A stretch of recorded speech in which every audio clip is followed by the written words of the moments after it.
आज बिहार राज्य विधिक सेवा प्राधिकार पटना के निर्देशानुसार जिला विधिक सेवा प्राधिकार मुंगेर के तत्वाधान में मानव अधिकार दिवस का आयोजन मॉडल उच्च विद्यालय मुंगेर में किया गया, जिसकी अध्यक्षता मुक्तेश्वर मनोहर, सचिव जिला विधिक सेवा प्राधिकार मुंगेर एवं मंच संचालन शमीश कुमार वर्मा, पैनल अधिवक्ता एवं मोहम्मद जिलानी पारा विधिक स्वयं सेवा द्वारा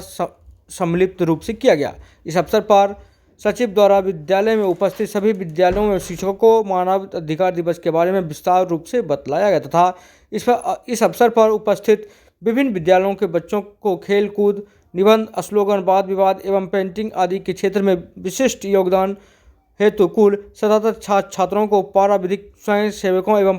प्राधिकार के कर्मचारी मुकेश कुमार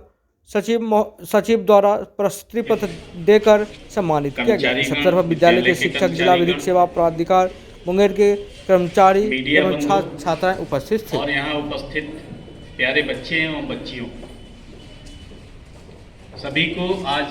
मानवाधिकार दिवस के अवसर की बहुत बहुत बधाई और शुभकामनाएं। जैसा कि हम जानते हैं कि अंतर्राष्ट्रीय स्तर पर मानवाधिकारों की सार्वभौम घोषणा यूनाइटेड नेशंस के द्वारा 10 दिसंबर 1948 को महासभा के द्वारा स्वीकृत किया गया और इसी उपलक्ष्य में 10 दिसंबर के दिन प्रत्येक वर्ष अंतर्राष्ट्रीय मानवाधिकार दिवस का आयोजन किया जाता है। मानवाधिकार में दो शब्द है, मानव और अधिकार। ऐसे अधिकार जो प्रत्येक व्यक्ति को सिर्फ मनुष्य होने के नाते ही प्राप्त है। जो अधिकार नैसर्गिक, नेचुरल रूप से, यूनिवर्सल रूप से मनुष्य होने के नाते आपको प्राप्त हैं,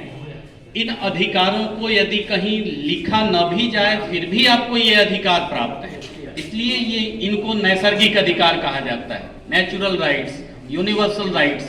इनको कहीं लिखने की आवश्यकता नहीं है। परंतु जब शासन प्रशासन और अन्य नीतिगत मामलों की बात आती है, जहां किसी के अधिकारों में कोई दखल अंदाजी करे, किसी के अधिकारों का किसी के द्वारा उल्लंघन किया जाए,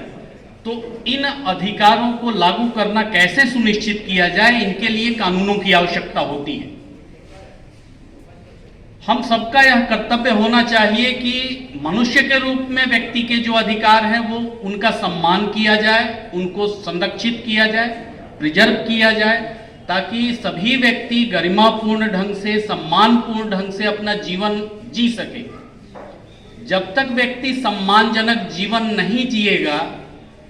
तब तक उसका जो बौद्धिक और शारीरिक विकास है वो समग्र रूप से नहीं हो पाएगा और वो अपना जो भी योगदान इस समाज के, राष्ट्र के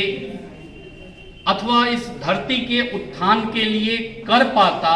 वो उत्थान तब तक नहीं कर पाएगा जब तक उसका शारीरिक और बौद्धिक विकास समग्र रूप से न हो जाए। इसके लिए आवश्यक है कि आप मानवाधिकारों का संरक्षण करें, मानवाधिकारों का सम्मान करें और सबको समान अवसर प्रदान